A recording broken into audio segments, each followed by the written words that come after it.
या अली अल मुर्तज़ा मौला अली मुश्किल कुशा या अली अल मुर्तज़ा मौला अली मुश्किल कुशा। अल्हम्दुलिल्लाहि रब्बिल आलमीन अस्सलातु वस्सलामु अला सय्यिदिल मुरसलीन अम्मा बअदु फ़अऊज़ु बिल्लाहि मिनश शैतानिर रजीम बिस्मिल्लाहिर रहमानिर रहीम अस्सलातु वस्सलामु अलैका या रसूलल्लाह व अला आलिका व अस्हाबिका या हबीबल्लाह अस्सलातु वस्सलामु अलैका या नबी अल्लाह व अला आलिका व अस्हाबिका या नूरल्लाह। नबी रहमत शफी उम्मत सल्लल्लाहु ताआला अलैहि वसल्लमेर आलिशान फरमान, আমার প্রতি অধিকারে দুরূদ শরীফ পাঠ করো, নিশ্চয়ই আমার প্রতি তোমাদের দুরূদ পাঠ করা তোমাদের গুনাহের জন্য মাগফিরাত স্বরূপ। সাল্লু আলাল হাবিব সাল্লাল্লাহু তাআলা আলা মুহাম্মদ সাল্লাল্লাহু তাআলা আলাইহি ওয়াসাল্লাম। মাদানী চ্যানেলের দর্শক শ্রোতা, ইসলাম একটি পরিপূর্ণ জীবন বিধান, আর কোরআন ও হাদিস এবং নবী করিম সাল্লাল্লাহু তাআলা আলাইহি ওয়াসাল্লামের রেখে যাওয়া দিন ইসলামের যে এক তাৎপর্য রয়েছে, এক ধারাবাহিকতা রয়েছে, এক সৌন্দর্য রয়েছে, তা আমরা যখনই হাদিসে মোবারকা অধ্যয়ন করি আমাদের চোখের সামনে চলে আসে। যখন আমরা কোরআনে পাকের তেলাওয়াত করি তখন আমাদের সামনে চলে আসে। নবী রাহমাত সাল্লাল্লাহু তাআলা আলাইহি ওয়াসাল্লামের জীবদ্দশা থেকে এই পর্যন্ত আল্লাহ তাবারক ওয়া তাআলার দয়ায় ইসলামের যে এক সৌন্দর্য, ইসলামের যে এক ধারাবাহিকতা, ইসলামের যে এক কাঠামো রয়েছে তা কিন্তু আমাদের সামনে প্রকাশ পায়। যেভাবে করে সাধারণ মানুষ ওলামা একরামের কাছে যায় নসিহত গ্রহণ করার জন্য, ওলামা একরাম পীর মাশায়েখের কাছে যায় নসিহত গ্রহণ করার জন্য, পীর মাশায়েখ বুজুর্গান একরামের কাছে যায় নসিহত গ্রহণ করার জন্য, এভাবে করে এক সিরিয়াল রয়েছে, এক ধারাবাহিকতা রয়েছে। কিন্তু আমরা যে আউলিয়া একরামের নাম শুনি বা কুতুবদের নাম শুনি বা বুজুর্গদের নাম শুনি, তাদের এক এক স্টাফ ভিন্ন ভিন্ন রয়েছে, তাদের পদ ও মর্যাদা ভিন্ন ভিন্ন রয়েছে। ঠিক ইসলামের প্রথম দিকে নবী রাহমাত শফি উম্মত সাল্লাল্লাহু তাআলা আলাইহি ওয়াসাল্লামের জাহিরি হায়াতে মোবারকার অর্থাৎ ওফাতের পর থেকে এক যে ধারাবাহিকতা ইসলাম আমাদেরকে দিয়েছে তা আমরা সবাই জানি। আমরা সবাই জানি ইসলামের সর্বপ্রথম খলিফাকে সিদ্দিক আকবর রাদিয়াল্লাহু তাআলা আনহু, দ্বিতীয় খলিফাকে ফারুক আজম রাদিয়াল্লাহু তাআলা আনহু, তৃতীয় খলিফাকে ওসমানে গনি রাদিয়াল্লাহু তাআলা আনহু, আর ইসলামের চতুর্থ খলিফাকে হযরত আলী রাদিয়াল্লাহু তাআলা আনহু। যেহেতু পবিত্র রজব মাসে সাইয়েদনা আলী রাদিয়াল্লাহু তাআলা আনহুর বেলাদাত শরীফ, আর মাদানী চ্যানেলের এই আয়োজন আলী রাদিয়াল্লাহু তাআলা আনহুর জীবনী থেকে আমরা যতটুকু সম্ভব হয় আজকের অনুষ্ঠানে জানার চেষ্টা করব। অনুষ্ঠানের নামও আমরা রেখেছি ইসলামের চতুর্থ খলিফা। আর ইসলামের চতুর্থ খলিফাকে মুসলমানের মধ্যে, আমাদের মধ্যে ছোট বড় সবাই জানি আমরা, ইসলামের চতুর্থ খলিফা হলেন হযরত সাইয়েদনা আলী রাদিয়াল্লাহু তাআলা আনহু। তার নাম উপাধি সম্পর্কেও জানবো আমরা এবং তার বংশ পরিচয় সম্পর্কে জানার চেষ্টা করব এবং তার কিছু কর্ম সম্পর্কে আজকের অনুষ্ঠানে আমরা জানার চেষ্টা করব। আমিরুল মুমিনিন হযরত সাইয়েদনা মাওলা মুশকিল কুশা আলী রাদিয়াল্লাহু তাআলা আনহু মক্কা শরীফে জন্মগ্রহণ করেন। তিনি রাদিয়াল্লাহু তাআলা আনহুর সম্মানিত মাতার নাম সৈয়দাতুনা ফাতেমা বিনতে আসাদ রাদিয়াল্লাহু তাআলা আনহা। নিজের পিতার নামের উপর ভিত্তি করে তার নাম হায়দার রাখেন। পিতা তিনি রাদিয়াল্লাহু তাআলা আনহু এর নাম আলী রাখেন। হুজুরপুর নূর সাল্লাল্লাহু তাআলা আলাইহি ওয়াসাল্লাম তিনি রাদিয়াল্লাহু তাআলা আনহুকে আল্লাহর সিংহ উপাধি দান করেন। এছাড়াও মুর্তদা অর্থাৎ নির্বাচিত, কার্রার অর্থাৎ ফিরে ফিরে আক্রমণকারী, শেরে খোদা এবং ইমাম মুশকিল কুশা তিনি রাদিয়াল্লাহু তাআলা আনহুর বিখ্যাত উপাধি। তিনি রাদিয়াল্লাহু তাআলা আনহু আমাদের প্রিয় নবী সাল্লাল্লাহু তাআলা আলাইহি ওয়াসাল্লামের চাচাতো ভাই হন। হয়তোবা এই কথাটা আমরা অনেকেই আগে জানতাম না, আবার অনেকেই জানতাম। আলী রাদিয়াল্লাহু তাআলা আনহু আর হুজুর সাল্লাল্লাহু আলাইহি সাল্লাম অর্থাৎ হুজুর সাল্লাল্লাহু আলাইহি সাল্লামের চাচাতো ভাই ছিলেন আলী রাদিয়াল্লাহু তাআলা আনহু। চতুর্থ খলিফা রাসূল আকরাম সাল্লাল্লাহু আলাইহি সাল্লামের প্রিয় সাহাবী হযরত ফাতেমা রাদিয়াল্লাহু তাআলা আনহা এর স্বামী হযরত সাইয়েদনা আলী ইবনে আবু তালিব রাদিয়াল্লাহু তাআলা আনহু এর কুনিয়াত আবুল হাসান। তার কুনিয়াত হলো আবুল হাসান এবং আবু তুরাব। তিনি রাদিয়াল্লাহু তাআলা আনহু হুজুর সাল্লাল্লাহু তাআলা আলাইহি ওয়াসাল্লামের চাচা আবু তালিবের পুত্র। যখন হুজুর সাল্লাল্লাহু তাআলা আলাইহি সাল্লামের বয়স শরীফ 30 বছর ছিল, 13ই রজব শুক্রবার হযরত সাইয়েদনা আলী রাদিয়াল্লাহু তাআলা আনহু জন্মগ্রহণ করেন। হযরত সাইয়েদনা আলী রাদিয়াল্লাহু তাআলা আনহু এর আম্মা জানের নাম হযরত সাইয়েদাতুনা ফাতেমা বিনতে আসাদ রাদিয়াল্লাহু তাআলা আনহা। তিনি রাদিয়াল্লাহু তাআলা আনহু 10 বছর বয়সে ইসলামের পতাকা তলে প্রবেশ করেন এবং মদিনার তাজেদার নবীগণের সরদার হুজুর সাল্লাল্লাহু তাআলা আলাইহি ওয়াসাল্লামের সংস্পর্শে ও প্রশিক্ষণের মধ্যে থাকেন। আর বাকি জীবন প্রিয় নবী সাল্লাল্লাহু তাআলা আলাইহি ওয়াসাল্লামের সাহায্য সহযোগিতায় অতিবাহিত করেন। হযরত আলী রাদিয়াল্লাহু তাআলা আনহু একনিষ্ঠ পবিত্র সৈয়দ তথা সৌভাগ্যবানদের মূল ও আসল ভিত্তি। আল্লাহ তাবারক ওয়া তাআলার সাথে সম্পর্ক স্থাপনে অর্থাৎ আল্লাহ তাআলার প্রিয় হওয়ার মাধ্যম বেলায়াতের মর্যাদা লাভের দরজা তিনি রাদিয়াল্লাহু তাআলা আনহু এর প্রতি লাখো সালাম। এটা ছিল সাইয়্যিদি আলা হযরত রাহমাতুল্লাহি তাআলার একটি কালামের বাংলা অর্থ। যখন কুরাইশরা দুর্ভিক্ষের শিকার হয়েছিল তখন প্রিয় নবী রসুল আরবি হুজুরপুর নূর সাল্লাল্লাহু তাআলা আলাইহি ওয়াসাল্লাম আবু তালিবের ছেলে মেয়েদের লালন পালনের বোঝা হালকা করার জন্য হযরত আলী রাদিয়াল্লাহু তাআলা আনহুকে নিজের ইমানি নিরাপদ আশ্রয়ে নিয়ে আসলেন। যখন দুর্ভিক্ষ দেখা দিল কুরাইশদের মধ্যে হুজুর সাল্লাল্লাহু তাআলা আলাইহি ওয়াসাল্লাম হযরত আলী রাদিয়াল্লাহু তাআলা আনহুর যে ভাই বোন ছিল তাদের মধ্য থেকে হযরত আলী রাদিয়াল্লাহু তাআলা আনহুকে হুজুর সাল্লাল্লাহু আলাইহি সাল্লাম নিজের নিরাপদ আশ্রয়ে নিয়ে আসলেন।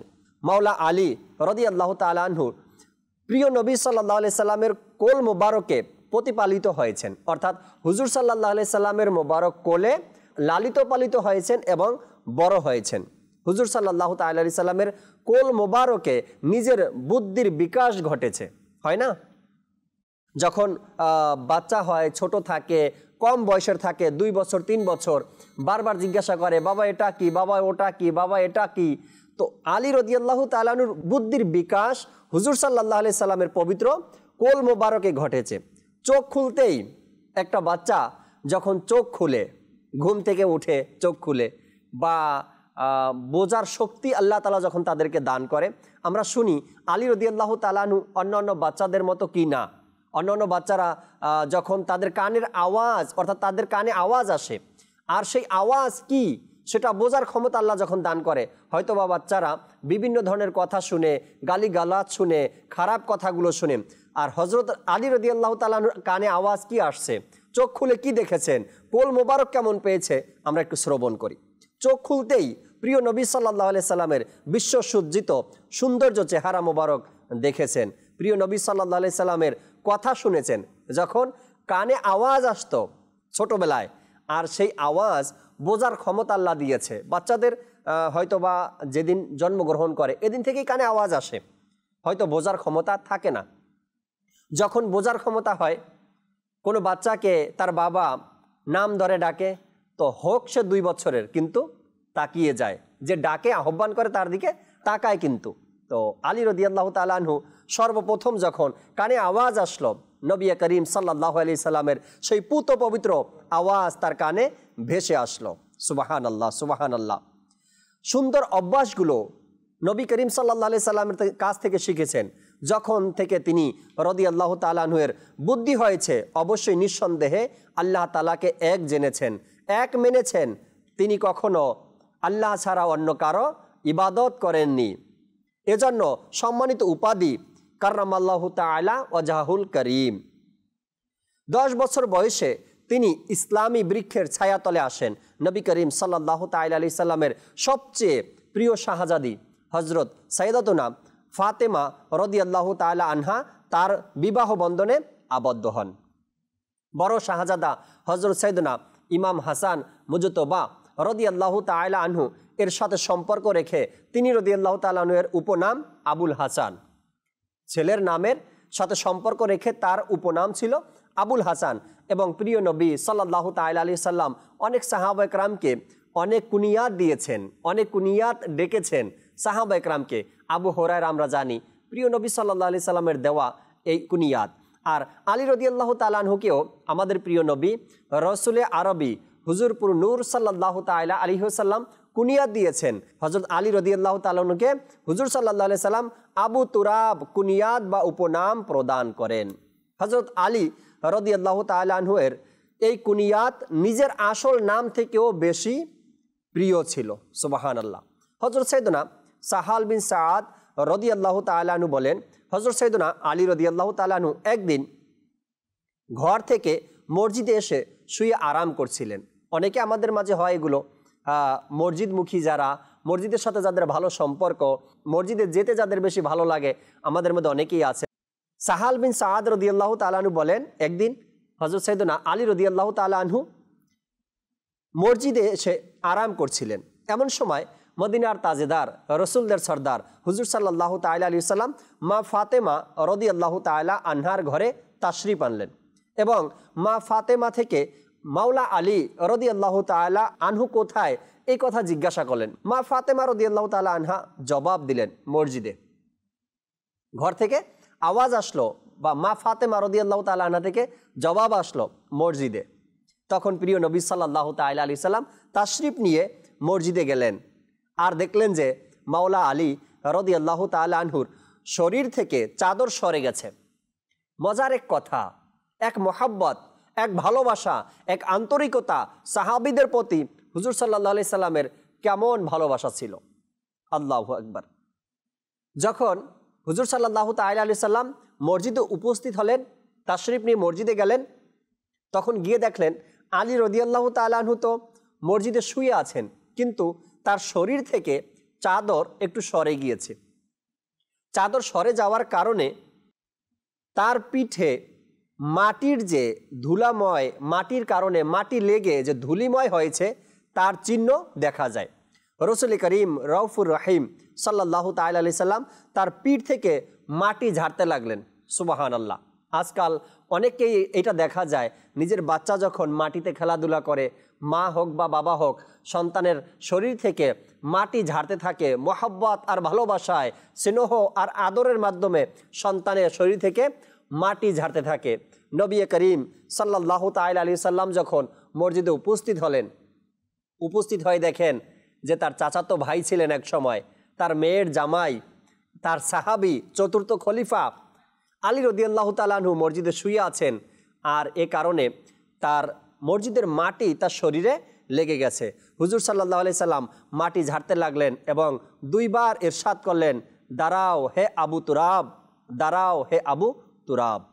হযরত সাইয়েদনা শেরে খোদা মাওলা আলী কাররামাল্লাহু তাআলা ওয়াজহাহুল কারীম ঘোড়ার উপর আরোহণ করার সময় এক রিকাবে কদম রাখতেন, তখন কোরআনে পাকের তেলাওয়াত শুরু করতেন। হয়তো আমাদের দেশে বা আমাদের অঞ্চলে ঘোড়ায় আরোহণ করার এখন সেই দৃশ্যগুলো নেই বা আমরা দেখি নাই বা দেখি না। এখন অন্য অন্য রাষ্ট্রের মধ্যে এখনও আছে, আমি নিজেও দেখছি ঘোড়ায় মানুষ আরোহণ করে। তো ঘোড়ায় ওঠার জন্য যেমন আমরা যখন ঘরে বা নিজের বাসায় ফার্স্ট ফ্লোর থেকে সেকেন্ড ফ্লোরে যেতে চাই বা উপরে উঠতে চাই, তো সিঁড়ি দেওয়া আছে। ঘোড়া যেহেতু একটু উঁচা, তো কোনো ব্যক্তি সিঁড়ি ছাড়া ঘোড়ার উপর উঠে বসতে পারে না। এ কারণে সিঁড়ির মতোই বলতে পারি আমরা, এটাকে রিকাব বলা হয়। মানুষের হাঁটু বরাবর বা ঘোড়ার হাঁটু বরাবর বা হাঁটুর একটু উপরে একটা সিঁড়ির মতো চিহ্ন দেওয়া আছে, সেটার উপরে পা রেখে এরপরে উপরে উঠতে হয়। তো সে যখন আলী রাদিয়াল্লাহু তাআলা আনহু ঘোড়ায় আরোহণ করার সময় এক রিকাবে কদম রাখতেন, তখন কোরআনে পাকের তেলাওয়াত শুরু করতেন আর অপর রিকাবে কদম রাখার আগে আগে সম্পূর্ণ কোরআন খতম করে নিতেন। কেমন মুখলিস, কেমন ইবাদত গুজারি, কেমন কোরআনে পাকের তেলাওয়াতকারী, কেমন কোরআনের সাথে ভালোবাসা সম্পন্নকারী ব্যক্তি, কেমন মহান ব্যক্তিত্বের সংস্পর্শে এই আলী রাদিয়াল্লাহু তাআলা আনহুর জীবন অতিবাহিত হয়েছে। আল্লাহ তাবারক ওয়া তাআলা হযরত আলী রাদিয়াল্লাহু তাআলা আনহুর মর্যাদা আল্লাহ তাআলা সূরা বাকারার 274 নম্বর আয়াতে ইরশাদ করেন, কানজুল ঈমান থেকে অনুবাদ। ওই সব লোক যারা নিজেদের ধন সম্পদ দান করে রাতে ও দিনে, গোপনে ও প্রকাশ্যে, তাদের জন্য তাদের পূর্ণ ফল রয়েছে তাদের প্রতিপালকের নিকট। তাদের কোনো ভয় নেই, কোনো দুঃখ নেই। আল্লাহ তাবারক ওয়া তাআলা আয়াতে কারিমা নাজিল করে দিয়েছেন শানে আলী রাদিয়াল্লাহু তাআলা আনহুর ব্যাপারে। সদরুল আফাজিল হজরত আল্লামা মাওলানা সৈয়দ মোহাম্মদ নঈমুদ্দিন মুরাদাবাদী রহমতুল্লাহি তাআলা তাফসিরে খাজাইনুল ইরফানে এই আয়াতের ব্যাখ্যায় লিখেছেন, এক বর্ণনা মতে এই আয়াত হজরত আলী রাদিয়াল্লাহু তাআলা আনহুর শানে অবতীর্ণ হয়েছে যখন তার কাছে শুধু 4 দিরহাম চান্দির পয়সা ছিল, আর কিছুই ছিল না। তিনি রাদিয়াল্লাহু তাআলা আনহু ওই 4 দিরহামকে দান করে দেন, একটি রাতে, একটি দিনে, একটি গোপনে এবং একটি প্রকাশ্যে। আলী রাদিয়াল্লাহু তাআলা আনহুর মর্যাদা দেখুন, শান শওকত দেখুন, তার চরিত্র মোবারক কেমন ছিল, তার আখলাকে কারিমা কেমন ছিল। 4টি দিরহাম ছিল। আয়াতে কারিমা যে নাজিল হয়েছে প্রকাশ ওই সব লোক যারা নিজেদের ধন সম্পদ দান করে রাতে ও দিনে, গোপনে ও প্রকাশ্যে। 4টা শব্দ এই আয়াতে কারিমার মধ্যে উল্লেখ করা হয়েছে। যারা নিজেদের সম্পদ দান করে রাতে ও দিনে, গোপনে ও প্রকাশ্যে, এখানে 4টি শব্দ ব্যবহার করা হয়েছে। আলী রাদিয়াল্লাহু তাআলা আনহুর কাছে 4টি দিরহাম ছিল। দর্শক শ্রোতা, একবার ভেবে দেখি আল্লাহ তাবারক ওয়া তাআলা কতটুকু রাজি হলে আর এই সকল বিষয়গুলো পছন্দনীয় আল্লাহ তাবারক ওয়া তাআলার দরবারে। আল্লাহ তাবারক ওয়া তাআলা যে আয়াতে কারিমা নাজিল করেছেন আর সে মোতাবেকই তার জীবনী থেকেও পাওয়া যায়। তার কাছে 4টি দিরহাম ছিল, সে একটি রাতে আর একটি দিনে, একটি রাতে একটি দিনে, আরেকটি গোপনে আরেকটি প্রকাশ্যে আল্লাহর রাস্তায় দান করে দিয়েছেন। কেমন ছিল তাদের মন মানসিকতা, কেমন ছিল তাদের মর্যাদা আল্লাহ তাবারক ওয়া তাআলার কাছে, আর এখন পর্যন্ত তাদের মর্যাদা আল্লাহ তাআলার দরবারে রয়েছে। আমাদের অনেকের কিছু ভুল বোঝাবুঝির কারণে আমরা নিজের ধ্বংস নিজে ডেকে আনছি। কিবলা শাইখে তরিকাত আমির আহলে সুন্নাত দামাত বারকাতুহুল আলিয়া বলেন যে আমাকে যদি খণ্ড খণ্ড করা হয়, আমার রক্ত যদি প্রবাহিত করা হয়, আমার রক্তের ফোঁটা থেকে আলী আলী শব্দ বের হবে। তাই বলে কি অন্যান্য সাহাবা ইকরামকে ভালোবাসবো না? যখন সিদ্দিক আকবর রাদিয়াল্লাহু তাআলা উরুস মোবারক আসে, আমির আহলে সুন্নাত তার উরুস মোবারকে কিভাবে তার চর্চা করেন এবং কতটুকু তার প্রতি সম্মান দেখান। ঠিক আলী রাদিয়াল্লাহু তাআলার ব্যাপারটাও দেখেন, যখনই তার বেলাদাত শরীফ আসে বা তার উরুস মোবারক আসে, আমির আহলে সুন্নাত কতটা মহাব্বত প্রকাশ করেন তাদের প্রতি। আল্লাহ নবী সাল্লাল্লাহু আলাইহি সাল্লাম ইরশাদ করেন, আমার প্রত্যেকটা সাহাবী আকাশের নক্ষত্রের মতো, যে কেউ যে কোনো সাহাবীকে অনুসরণ করবে নাজাতের পথ পেয়ে যাবে। আমরা আলী রাদিয়াল্লাহু তাআলার প্রতি ভালোবাসা এমনভাবে দেখাই বা আবেগ আমাদের এমনটা চলে আসে, অন্যান্য সাহাবা ইকরামের প্রতি আমাদের দুর্বলতা চলে আসে, অর্থাৎ আমরা তাদেরকে বিভিন্ন ধরনের কথা সমালোচনা এগুলো আমাদের মধ্যে চলে আসে। আল্লাহ তাআলার পানা। আপনি একবার ভাবুন তো, সাহাবা ইকরামের মধ্যে কতটা মিল ছিল, তাদের মধ্যে কতটা ভালোবাসা ছিল। সুবহানাল্লাহ। আল্লাহ তাআলা নেক বান্দাদের কি শান। যেমন আপনারা দেখলেন যে তার ধন সম্পদ জমা করার পরিবর্তে আল্লাহ তাআলার রাস্তায় দান করাকে পছন্দ করতেন। আমিরুল মুমিনিন হযরত সাইয়েদনা শেরে খোদা মাওলা আলী রাদিয়াল্লাহু তাআলা আনহু এর নিকট 4 দিরহাম ছিল, সেগুলো আল্লাহ তাআলার রাস্তায় এভাবে দান করলেন যে একটি দিনে, একটি রাতে, একটি গোপনে এবং আরেকটি প্রকাশ্যে। কারণ জানা নেই যে কোন দিরহাম আল্লাহ তাআলার রাস্তায় অধিক গ্রহণযোগ্যতা লাভ করে, চিরস্থায়ী সম্পদ আরও বেড়ে যাওয়ার কারণ হয়ে যায় অনেক দিকে। অপরদিকে আমাদের অবস্থা এই যে যদি কখনো দান করার সাহসও করে নেই, তবে কোথাও আল্লাহ তাআলার সন্তুষ্টির নিয়ত আমাদের থাকে না। যদিও বা মসজিদে যখন আমরা জুমা পড়তে যাই বা নামাজ পড়তে যাই, খতিব সাহেব যিনি থাকে, ইমাম সাহেব যিনি থাকে, তার বয়ানে হোক বা তার কথায় হোক, যখন মসজিদে চাদর দেওয়া হয় বা দান বক্স আমাদের সামনে আসে, তখন আমরা তো সদকা তো করি, দান তো করি, আমাদের অন্তরের অবস্থাটা কেমন থাকে? আল্লাহর রাস্তায় দান করব সবচাইতে ছোট নোট, আল্লাহর রাস্তায় দান করব সবচাইতে ছিঁড়া ফাটা নষ্ট নোট, আল্লাহর রাস্তায় দান করব যদিও বড়টা করি, তবে এলানের সাথে দাঁড়িয়ে সবাইকে জানিয়ে, জানি না আরও কত নিয়ত অন্তরে থাকে, কোন উদ্দেশ্য নিয়ে আমরা এভাবে দাঁড়িয়ে এরপরে নিজের দানগুলো সদকাগুলো মানুষকে দেখাই। এটা নয় কি আপনি এলানিয়াতভাবে সবাইকে জানিয়ে দান করবেন না, করবেন, হয়তো আপনার দান করা দেখে অপর মানুষ দান করতে উৎসাহ পাবে, কিন্তু আপনার আর আমার যে নিয়ত রয়েছে, আপনার আমার যে মনের ভিতরে যে চাহিদা রয়েছে, সেটাও যেন আমাদের পরিষ্কার হয়। কোনো ব্যক্তিকে দেখানোর জন্য নয়, কাউকে দেখানোর জন্য নয়। আলী রাদিয়াল্লাহু তাআলা আনহু 1 দিরহাম দিনে দান করলেন, 1 দিরহাম রাতে, 1 দিরহাম গোপনে, আর 1 দিরহাম প্রকাশ্যে। জানি না আল্লাহ তাআলার দরবারে কোনটা পছন্দ হয়ে যায়, কোনটা আল্লাহ তাআলা কবুল করে নেন। তো আমাদের উচিত, ভাবা উচিত, দেখা উচিত আমাদের দানগুলো, আমাদের সদকাগুলো কোন হিসাবে আমরা দেই, নিয়ত কি থাকে। আল্লাহ তাবারক ওয়া তাআলা কোরআনে পাকের সূরা বাকারার 262 নম্বর আয়াতের মধ্যে ইরশাদ করেন, কানজুল ঈমান থেকে অনুবাদ, ওই সব লোক যারা নিজ সম্পদ আল্লাহ তাআলার পথে ব্যয় করে, অতঃপর দান করার পর না খোটা দেয়, না কষ্ট দেয়, তাদের প্রতিদান তাদের প্রতিপালকের নিকট রয়েছে। এই আয়াতে কারিমার মধ্যে আল্লাহ তাবারক ওয়া তাআলা আবার ভিন্নভাবে তারগিব দিয়েছেন, উৎসাহ দান করেছেন, যারা নিজ সম্পদ আল্লাহ তাআলার পথে ব্যয় করে অতঃপর দান করার পর না খোটা দেয় না কষ্ট দেয়, তাদের প্রতিদান তাদের প্রতিপালকের নিকট রয়েছে। এটাও আমাদের খেয়াল করা উচিত, আমাদের মধ্যে এমন কিছু আছে কিনা দান করার পরে খোটা দেওয়া, কষ্ট দেওয়া, এই বিষয়গুলো অনেক খারাপ বিষয়। হযরত আল্লামা মাওলানা সৈয়দ মোহাম্মদ নঈমুদ্দিন মুরাদাবাদী রাহমাতুল্লাহি তাআলা আলাইহি এই আয়াতের ব্যাখ্যায় লিখেছেন, খোটা দেওয়া তো এটাই যে দেওয়ার পর অন্যদের সামনে প্রকাশ করা, আমি তোমার প্রতি এমন দয়া করেছি, তাকে এই বলে লজ্জা দেয়া, তুমি গরিব ছিলে, নিঃস্ব ছিলে, অক্ষম ছিলে, অকেজো ছিলে, আমি তোমার খবরাখবর নিয়েছি, কিংবা অন্যভাবে চাপ সৃষ্টি করা, এটা নিষিদ্ধ করা হয়েছে। হায় একনিষ্ঠতা ও পবিত্রতার প্রতীক হযরত সাইয়েদনা শেরে খোদা মাওলা আলী রাদিয়াল্লাহু তাআলা আনহু এর সাদকায় আমাদেরও একনিষ্ঠতার সাথে আল্লাহর রাস্তায় দান খয়রাত করার আগ্রহ ও সৌভাগ্য নসিব হোক। মাদানী চ্যানেলের দর্শক শ্রোতা, প্রকাশ্য ও অপ্রকাশ্য জ্ঞানের অধিকারী হযরত সাইয়েদনা শেরে খোদা মাওলা আলী রাদিয়াল্লাহু তাআলা আনহু আল্লাহ তাআলার নেয়ামতের শুকরিয়া হিসেবে বলেন, আল্লাহ তাআলার কসম, আমি কোরআন শরীফের প্রত্যেক আয়াত সম্পর্কে জানি, তা কখন ও কোথায় নাজিল হয়েছে। নিঃসন্দেহে আল্লাহ তাআলা আমাকে বুঝ সম্পন্ন অন্তর এবং প্রশ্নকারী মুখ দান করেছেন।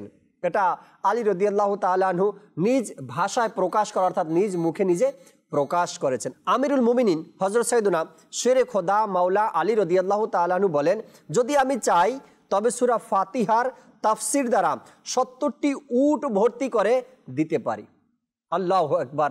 আলী রাদিয়াল্লাহু তাআলা আনহু বলেন, যদি আমি চাই তবে সূরা ফাতিহার, সূরা যে ফাতিহা রয়েছে, সূরা ফাতিহার তাফসির দিয়ে তাফসির লিখতে লিখতে লিখতে লিখতে এত বেশি লিখবে, তিনি বলেন যে 70টা উট ভর্তি করে দিতে পারি। সুবহানাল্লাহ, কেমন জ্ঞানের অধিকারী ছিলেন, আর আল্লাহ তাবারক ওয়া তাআলা কেমন জ্ঞান তাকে দান করেছেন। অর্থাৎ তার তাফসির লিখতে লিখতে এত রেজিস্টার বা ভলিউম তৈরি হয়ে যাবে যে 70টি উটের বোঝা হয়ে যাবে। আসুন আমরা দুটি বাণী শ্রবণ করি, এরপর ইনশাআল্লাহ তাআলা অনুষ্ঠান থেকে বিদায় নেব। হুজুর সাল্লাল্লাহু আলাইহি সাল্লাম বলেন, আমি জ্ঞানের শহর আর আলী হলো তার দরজা। আর বলেন হুজুর সাল্লাল্লাহু আলাইহি সাল্লাম, তিরমিজি শরীফের মধ্যে আসছে, আমি হিকমতের ঘর আর আলী হলো সেই ঘরের দরজা। কখনো আমার নবী বলেন, আমি হলাম জ্ঞানের শহর আর আমার আলী হলো সেই শহরের দরজা। আবার কখনো আমার নবী বলেন, আমি হলাম হিকমতের ঘর আর আমার আলী হলো সেই ঘরের দরজা। নবী করিম সাল্লাল্লাহু তাআলা আলাইহি ওয়াসাল্লাম কতটা ভালোবাসতেন, আর কতটা মোহাব্বত করতেন, কতটা কাছে রাখতেন, আর কতটা প্রশিক্ষণ তাকে দিয়েছেন। আজ আমরা এক সাহাবীকে ভালোবাসতে গিয়ে আলী রাদিয়াল্লাহু তাআলা আনহুর ব্যাপারে বিভিন্ন ধরনের কথা বলি, বা আলী রাদিয়াল্লাহু তাআলা আনহুকে ভালোবাসতে গিয়ে অন্যান্য সাহাবা একরামকে বিভিন্ন ধরনের কথা বলি। সাহাবা একরামের মোহাব্বত, ভালোবাসা নিজেদের অন্তরে নিয়ে আসি এবং তাদেরকে বোঝার চেষ্টা করি, তাদের জীবনী আমরা অধ্যয়ন করি, তাদের জীবনী আমরা পড়ি। রসুল করিম সাল্লাল্লাহু তাআলা আলাইহি ওয়াসাল্লাম এক একজন সাহাবীর ব্যাপারে ভিন্ন ভিন্ন মত পোষণ করেছেন, ভিন্ন ভিন্ন কথা বলেছেন। কখনো সিদ্দিক আকবর রাদিয়াল্লাহু তাআলা আনহুর ব্যাপারে শুনবেন মজার কিছু কথা যা নবী করিম সাল্লাল্লাহু আলাইহি সাল্লাম ইরশাদ করেছেন। আবার কখনো ফারুক আজমের ব্যাপারে রাদিয়াল্লাহু তাআলা আনহু, আবার কখনো উসমানে গনি রাদিয়াল্লাহু তাআলা আনহুর ব্যাপারে, আবার কখনো আলী রাদিয়াল্লাহু তাআলা আনহুর ব্যাপারে, ভিন্ন ভিন্ন সাহাবা একরামের ব্যাপারে নবী করিম সাল্লাল্লাহু আলাইহি সাল্লাম ভিন্ন ভিন্ন অভিমত পোষণ করেছেন বা নিজের বাণী বা নিজের হাদিসে মোবারকা রেখে গিয়েছেন। তো আমাদের উচিত আমরা তাদের জীবনীগুলো অধ্যয়ন করি। যখন আমরা জীবনী অধ্যয়ন করব তখন আমরা জানতে পারবো, বুঝতে পারবো। আর সকল সাহাবীদের প্রতি আমাদের ভালোবাসা যেন থাকে। কেবলা শাইখে তরিকাত আমির আহলে সুন্নাত দামাত বারকাতুহুল আলিয়া সুন্দর স্লোগানও আমাদেরকে দিয়েছেন, নবীর সকল সাহাবী জান্নাতি জান্নাতি। আল্লাহ তাবারক ওয়া তাআলা আমাদেরকে বোঝার, আমল করার তৌফিক দান করুক, সকল সাহাবা একরামের প্রতি ভালোবাসা পোষণ করার তৌফিক দান করুক। আমিন বিজাহিন নবিল আমিন সাল্লাল্লাহু তাআলা আলাইহি ওয়াসাল্লাম। সাল্লু আলাল হাবিব সাল্লাল্লাহু তাআলা আলা মুহাম্মদ সাল্লাল্লাহু তাআলা আলাইহি ওয়াসাল্লাম। या अली अल मुर्तज़ा मौला अली मुश्किल कुशा, या अली अल मुर्तज़ा मौला अली मुश्किल कुशा।